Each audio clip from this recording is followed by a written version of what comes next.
નમસ્કાર મિત્રો મિત્રો જો તમારે પણ બેંકમાં ખાતું હોય તો આ વિડિયો ખાસ જોઈ લેજો કારણ કે આવતા મહિને જે 5 મોટા બદલાવ થવાના છે જે દરેકને જાણવા ખૂબ જ જરૂરી છે તો તેની આપણે સંપૂર્ણ માહિતી આ વિડિયોમાં મેળવીશું તો વિડિયોમાં અંત સુધી જોડાઈ રહેજો અને જો ચેનલમાં નવા હોય તો ચેનલને સબસ્ક્રાઇબ કરી વિડિયોને એક લાઈક કરી દેજો। સૌપ્રથમ વાત કરીએ મિત્રો તો તમે પણ જો યુપીઆઈ દ્વારા અથવા તો આઈએમપીએસ એટલે કે ઇમિડિયેટ પેમેન્ટ સર્વિસ જે ઓનલાઈન પૈસા ટ્રાન્સફર કરો છો તો તમારે 2 રૂપિયાથી લઈને 20 રૂપિયા સુધીનો વધારાનો ચાર્જ આપવો પડશે અને જો તમારું ખાતું એસબીઆઈ બેંક,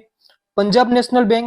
કેનેરા બેંકમાં હશે અને તમે યુપીઆઈ અથવા તો આઈએમપીએસ દ્વારા જે ઓનલાઈન પૈસા ટ્રાન્સફર કરતા હશો તો હવે તમારે આટલી રકમ પર આટલો ચાર્જ આપવો પડશે। તો કેટલી રકમ પર કેટલો ચાર્જ લાગે એમની વાત કરીએ તો 1001 થી લઈને 10,000 રૂપિયા સુધી તમે યુપીઆઈ અથવા તો આઈએમપીએસ દ્વારા ઓનલાઈન તમે પૈસા ટ્રાન્સફર કરો છો તો તમારે 2 રૂપિયાનો ચાર્જ આપવો પડશે અને 10,000 થી લઈને 1 લાખ રૂપિયા સુધીના જે ટ્રાન્સફર પર તમારે 10 રૂપિયાનો ચાર્જ આપવો પડશે। જ્યારે 1 લાખ થી લઈને 2 લાખ રૂપિયા સુધીનું તમે ટ્રાન્સફર કરો છો તો તમારે 20 રૂપિયા ચાર્જ આપવો પડશે। જો મિત્રો તમારું ખાતું પણ એસબીઆઈ, પંજાબ નેશનલ બેંક અથવા તો કેનેરા બેંકમાં હશે અને તમે ઓનલાઈન પૈસા ટ્રાન્સફર કરશો તો તમારે આટલો જે વધારાનો ચાર્જ આપવો પડશે।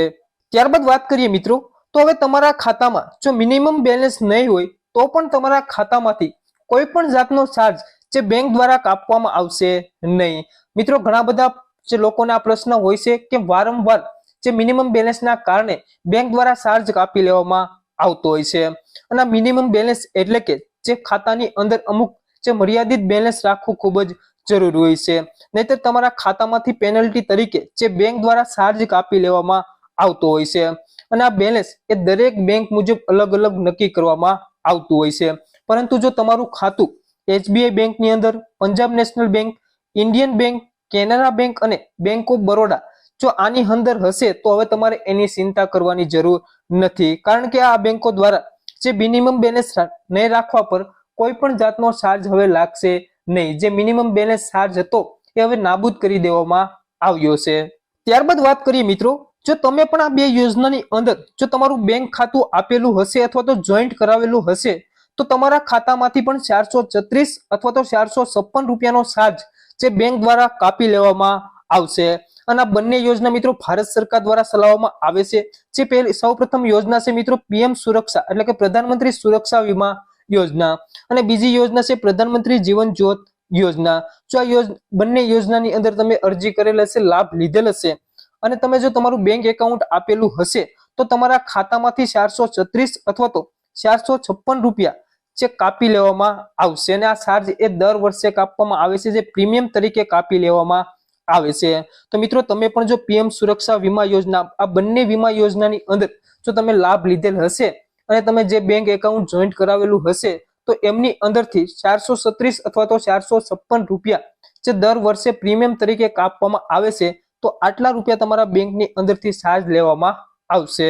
ત્યારબાદ વાત કરીએ મિત્રો તો તમે પણ યુપીઆઈ એપ્લિકેશન વાપરો છો તો આ માહિતી ખાસ જોઈ લેજો। જે યુપીઆઈ યુઝર્સ માટે ઘણા નવા નિયમ લાગુ થવાના છે જે ડિજિટલ પેમેન્ટને વધુ સુરક્ષિત અને સુવ્યવસ્થિત બનાવશે। જો તમે પણ ફોન પે, ગૂગલ પે કે પેટીએમ જેવા થર્ડ પાર્ટી યુપીઆઈ એપ્લિકેશનનો ઉપયોગ કરો છો તો તમે પણ દિવસમાં માત્ર 50 વખત જ બેલેન્સ ચેક કરી શકશો જ્યારે મોબાઈલ નંબરથી લિંક બેંક એકાઉન્ટને માત્ર 25 વખત જ ચેક કરી શકાશે। તો મિત્રો સૌપ્રથમ છે તો તમે ઓનલાઈન એપ્લિકેશન જે યુપીઆઈ એપ્લિકેશન છે ફોન પે, ગૂગલ પે જો એ વાપરતા હશો તો તમારે બેલેન્સ ચેક કરવું હશે તો તમે દિવસમાં માત્ર 50 વખત જ બેલેન્સ ચેક કરી શકશો જ્યારે મોબાઈલ નંબરથી લિંક બેંક એકાઉન્ટને માત્ર 25 વખત જ ચેક કરી શકાશે। ત્યારબાદ વાત કરીએ તો ઓટો પે ટ્રાન્ઝેક્શન હવે 3 નિર્ધારિત ટાઈમ સ્લોટમાં જ પ્રોસેસ થશે। તો મિત્રો ઓટો પે ટ્રાન્ઝેક્શન છે જો કોઈ